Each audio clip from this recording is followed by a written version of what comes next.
Jedan dan u Amsterdamu s koferom.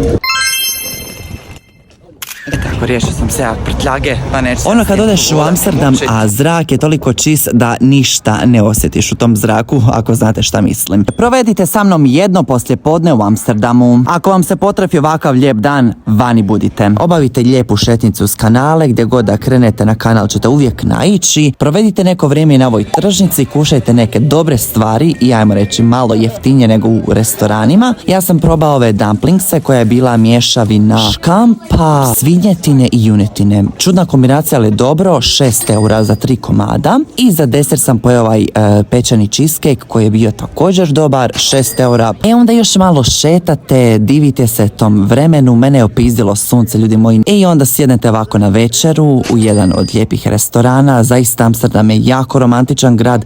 Bio sam tu prije 4 godine, nisam ga tako doživio kao sad. Pogledajte vi ovo kako je lijepo, sjedneš tu, naručiš čašu vina, večerica i fino. Inače, ne možete se baš najesti od nizozemske kuhinje. Ja sam nakon ove večere bio gladan. Nizozemci su predvodnici u arhitekturi i svim rješenjima. Evo, pogledajte ove kuće, niti jedna nema lift, ali zato su tu kuke i onda se tu zakači uže i tako vam oni unose namještaj. Ali zato unutra, pogledajte kako to izgleda kad nema lifta, stepenice su da umrete.